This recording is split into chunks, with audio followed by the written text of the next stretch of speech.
नमस्कार साथियों, स्वागत आप सभी का आज के सेशन में। और आज हम 21 अक्टूबर फर्स्ट शिफ्ट का एनालिसिस करेंगे, जिसका मैं आपको बिल्कुल 100% एक आंसर के साथ आपको आंसर बताऊंगा और साथ में कुछ एक्स्ट्रा फैक्ट भी बताऊंगा, जो आपके लिए आने वाले एग्जाम के लिए बहुत ही हेल्पफुल साबित होने वाले हैं।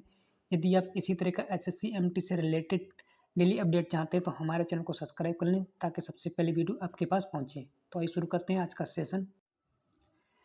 पहला क्वेश्चन आपका आया था, तनरस खान किस घराने से संबंधित हैं?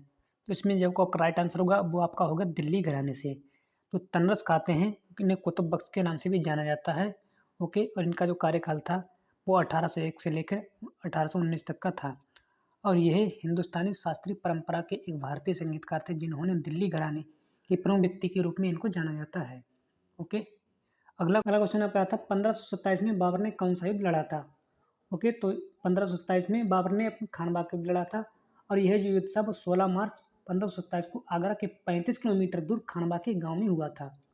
और इस युद्ध में बाबर तथा मेवाड़ के राजा राणा सांगा के बीच ये युद्ध हुआ था, जिसमें जो था इस युद्ध में बाबर ने राणा सांगा को हरा दिया था।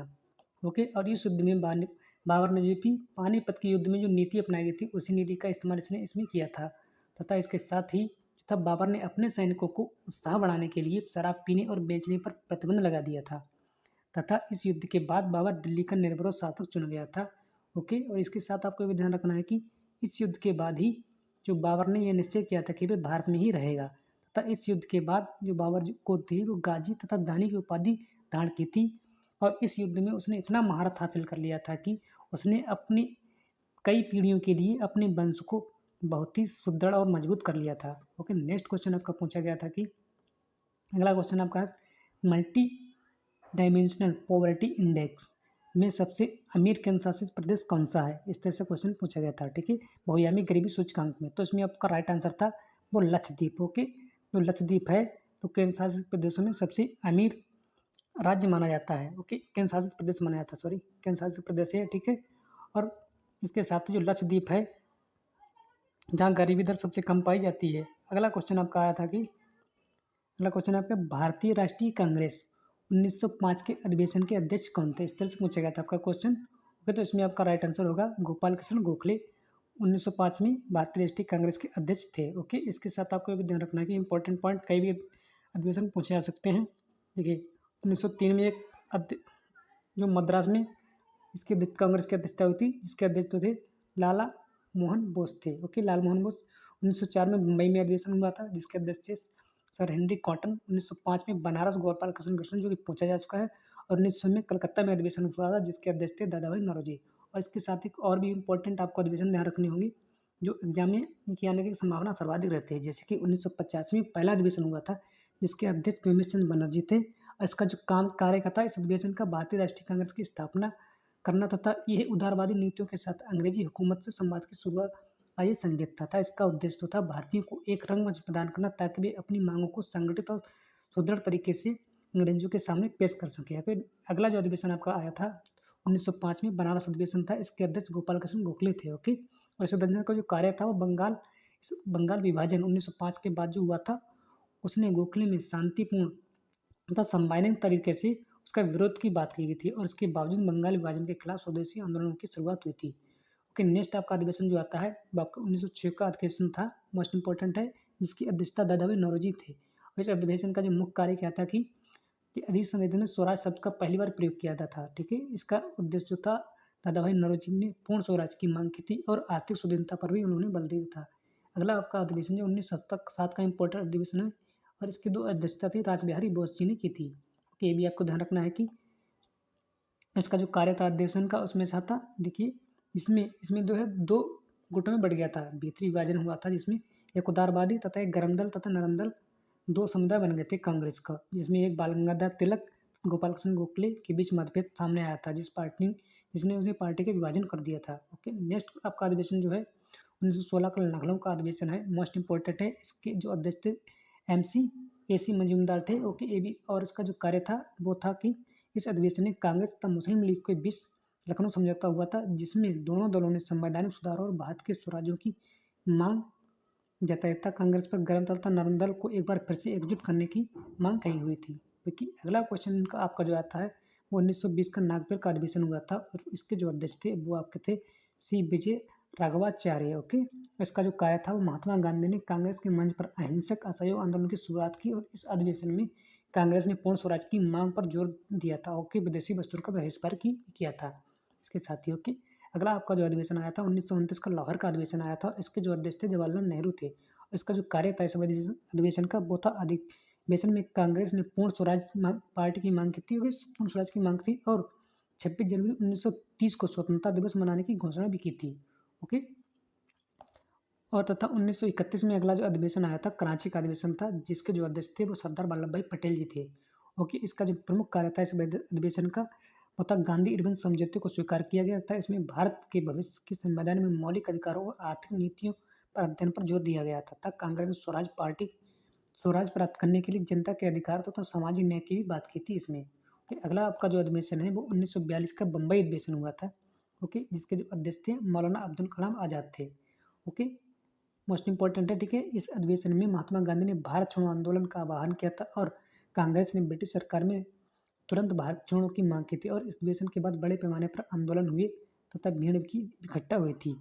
ओके, नेक्स्ट आपका जो अधिवेशन आता था 1946 का मेरठ अधिवेशन हुआ था और इसके जो अध्यक्ष थे JB कृपलानी जी थे और इस अधिवेशन का मुख्य कार्य कहा था कि भारत की आज़ादी के लिए चल रही बातचीत पर चर्चा की गई तथा इसमें भारत के विभाजन को विरोध किया गया तथा देश की स्वतंत्रता की दिशा में तेजी से कदम उठाने पर भी जोर दिया गया था। ओके, अगला जो आपका अधिवेशन है 1947 का दिल्ली अधिवेशन हुआ था, जिसकी अध्यक्षता आचार्य कृपलानी जी ने की थी। ओके, इस अधिवेशन का प्रमुख कार्य क्या था कि यह अधिवेशन भारत की स्वतंत्रता से पहले भारत का अंतिम अधिवेशन था और इसमें भारत की जो थी राजनीतिक और आर्थिक नीतियों पर विचार भी किया गया था। अगला आपका अधिवेशन है 1955 का तो अबाड़ी अधिवेशन आया था। इसके जो अध्यक्ष से UN डेवर थे। ओके, और उसका जो अध्यक्ष अधिवेशन का कार्य था कांग्रेस ने समाजवादी ढांचे की नीति को अपनाने का प्रस्ताव पारित किया तथा जिसमें आर्थिक विकास के लिए राज्य की भूमिका पर भी जोर दिया गया। ओके, नेक्स्ट क्वेश्चन आपका पूछा गया था कि वो आपका था काला घोड़ा महोत्सव कहाँ मनाते हैं। ओके, काला घोड़ा महोत्सव कहाँ मनाते हैं, तो इसमें आपका राइट आंसर होगा मुंबई के दक्षिण में। ओके, और यह महोत्सव हर साल फरवरी के पहले शनिवार को शुरू से होकर दूसरे रविवार को खत्म होता है। ओके, ये आपको ध्यान रखना है कि और यह देश का सबसे लंबे समय तक चलने वाला त्यौहार है तथा प्रमुख जो है पड़ोसी त्योहारों में से एक है और इस त्यौहार की शुरुआत है वो 1999 हुई थी। ओके, ये भी आपको ध्यान रखना है कि और इस महत्व का आयोजन वो है काला घोड़ा एसोसिएशन ही करता है और यह जो त्यौहार है मुख्य रूप से 9 दिन तक चलता है। तो इसमें जो है बच्चे के लिए कॉमेडी, नृत्य, फिल्म, भोजन, विरासत, साहित्य, संगीत, रंगमंच, शहरी डिजाइन, वास्तुकला, दृश्यकला तथा कार्यक्रमों जैसे आदि भी कार्यक्रम होते हैं और इस महोत्सव में समारोह भी होते हैं। ओके, ये भी आपको ध्यान रखना है और इस महोत्सव में कई दिग्गज कलाकार भी प्रदर्शन करते हैं। अगला आपका जो क्वेश्चन आया था कि फुगड़ी कहाँ से संबंधित है। ओके, तो फुगड़ी नृत्य है वो कहाँ से संबंधित है, इस तरह से आपका क्वेश्चन था। ठीक है, तो आपका जो फुगड़ी नृत्य है वो गोवा, प्रमुख रूप से गोवा तथा महाराष्ट्र के कोंकणी तटों के क्षेत्र में किए जाने वाले लोकप्रिय नृत्य है। ओके, तो इसमें आपका जो राइट आंसर होगा गोवा होगा, अगर गोवा नहीं होगा तो आपका महाराष्ट्र होगा। ओके, और यह नृत्य है कोंकणी समुदाय की महिलाएं गणेश चतुर्थी और व्रत रखती हैं तथा जैसे धार्मिक त्योहारों पर ढोला और अन्य नृत्य किए जाते हैं वैसे ही करती हैं। ओके, और इसमें से आपको याद रखना फुगड़ी नृत्य कौन करता है। देखिए, इस तरह से अगर क्वेश्चन है तो कोंकणी समुदाय की महिलाएं करती हैं। कब किया जाता है, तो ये गणेश चतुर्थी और व्रत जैसे धार्मिक त्योहारों पर या ढालों और दूसरे नृत्यों के अंत में वैसे ही करते हैं। नेक्स्ट आपका क्वेश्चन आया था कि 2022 का बेस्ट कोरियोग्राफर अवार्ड किसे मिला था। ओके, तो 2022 का बेस्ट कोरियोग्राफर का अवार्ड किसे मिला था। ठीक है, इसमें आपका जो राइट आंसर था कोरियोग्राफर का यदि पूछा गया था तो उसमें आपको देना था, देखिए जॉनी मास्टर और सतीश कृष्णन को मिला था ये अवार्ड।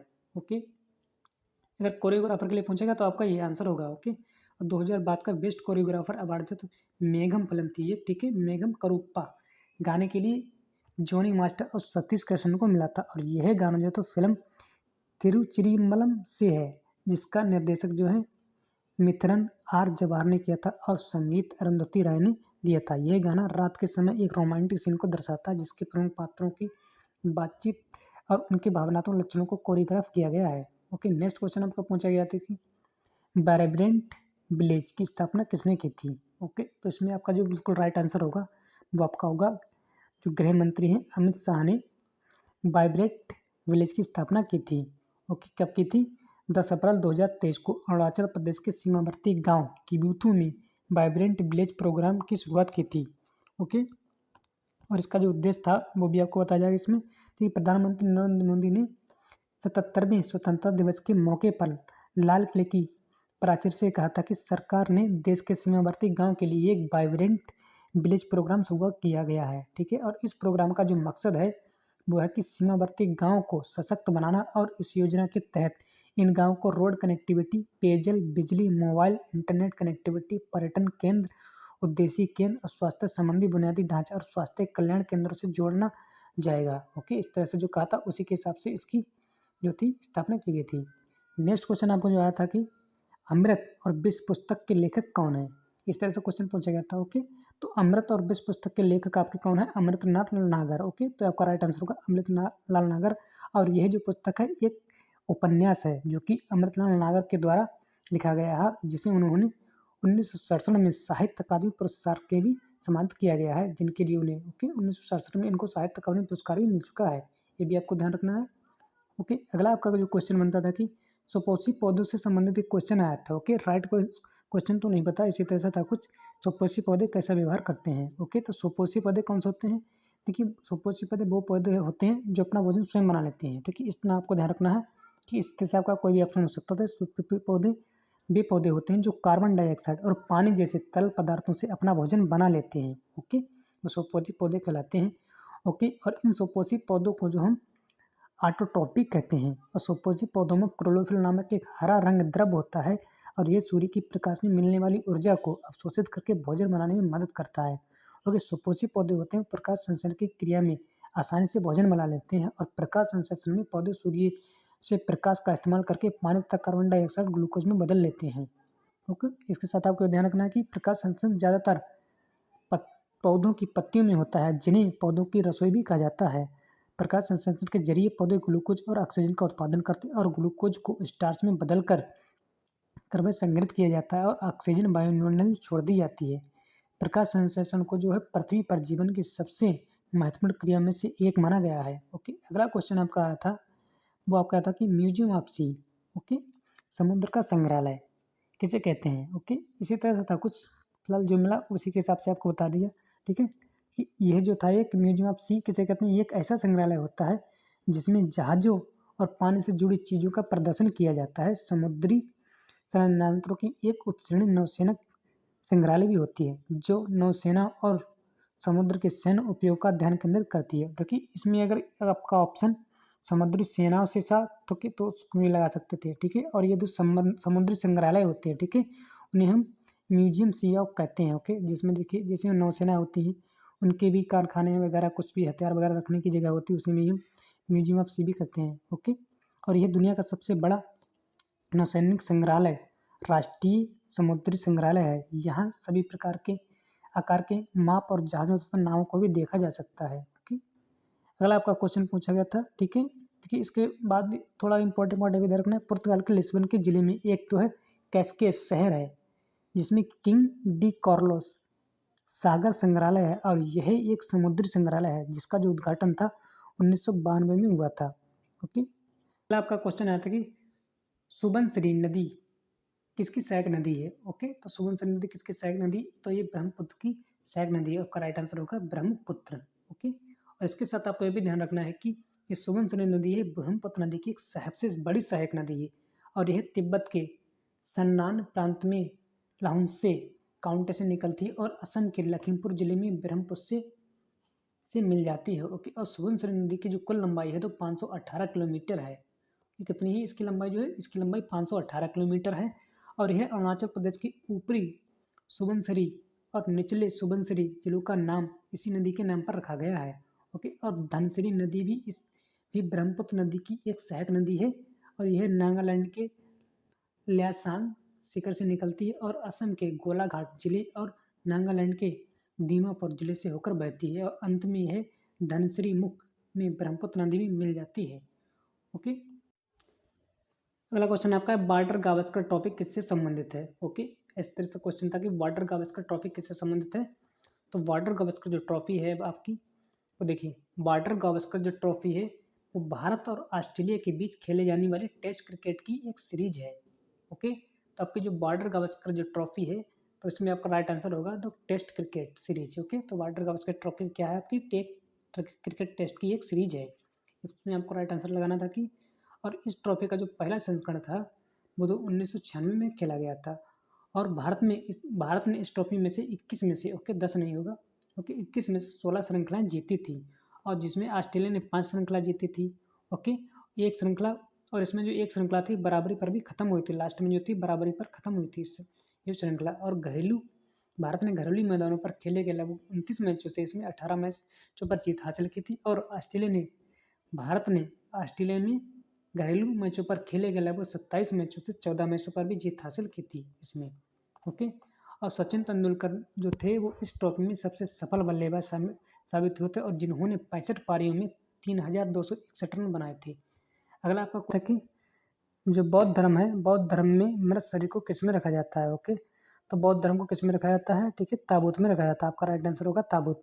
और बौद्ध धर्म में मृत शरीर के अंतिम संस्कार के बाद सर को जो सब होता है सबको जलाकर राख को बिखेर दिया जाता है और या दफनाया जाता है, या कुछ लोग जो है घर में कलश में रख लेते हैं तथा अस्थि अवशेष पर मिट्टी को थोप कर उसका स्तूप बनाए जाते हैं। ओके, स्तूप बनाते हैं। और तथा बौद्ध धर्म में शरीर को एक साधारण खुले ताबूत में रखा जाता है और सबके चारों मोमबत्तियाँ, फल फूल और धूपबत्तियाँ जलाई जाती हैं।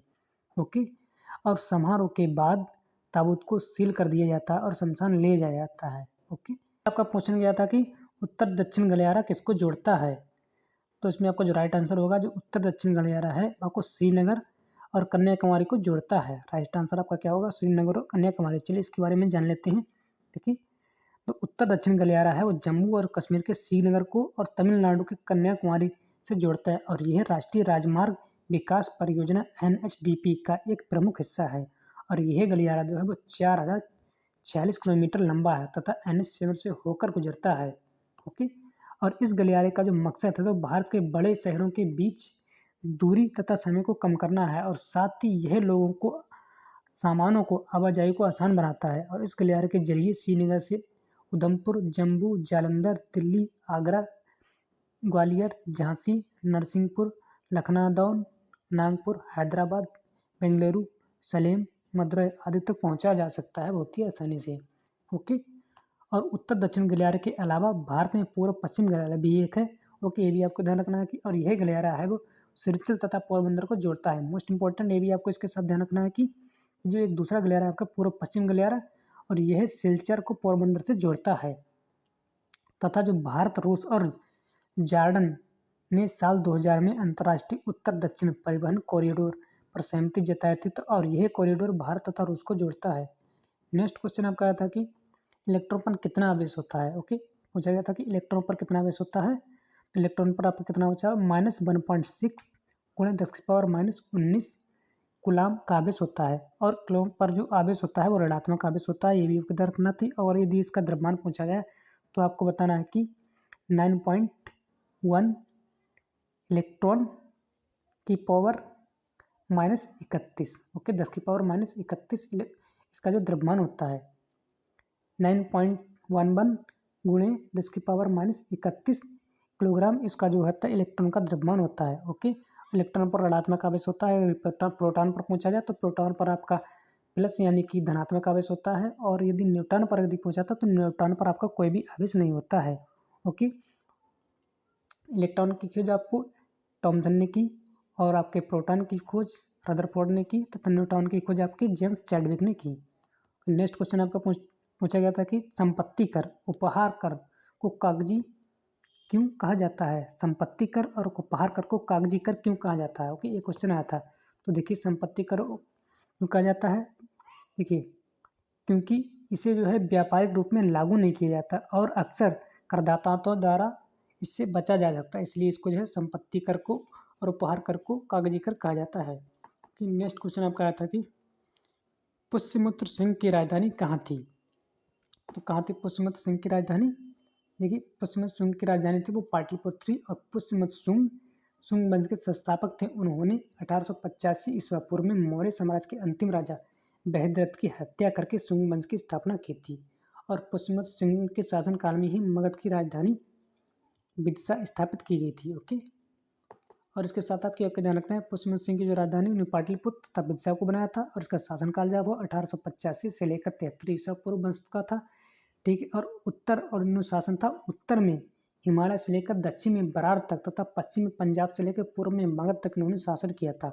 और मौर्य वंश के जो थे वो मध्यवर्ती भागों को सुरक्षित रखा था। और इन्होंने जो था पुष्यमित्र शुंग ने उसने 2 बार अश्वमेध यज्ञ किया था, और उनके जो पुरोहित थे वो पतंजलि थे। ओके, ये आपको ध्यान रखना है। अगला आपका क्वेश्चन पूछा गया था कि संघीय व्यवस्था से संबंधित कौन सा आयोग जिम्मेदार होता है। ओके, संघीय व्यवस्था से संबंधित कौन सा आयोग जिम्मेदार होता है, तो इसमें आपका जो राइट आंसर होगा वो आपका होगा कि फाइनेंस कमीशन। ओके, संघीय व्यवस्था के संबंध में सर्वोच्च आयोग वित्त आयोग और पंचायती राज व्यवस्था द्वारा गठित एक आयोग होता है, जिसकी जिम्मेदारी जो होती है वित्त आयोग के पास होती है।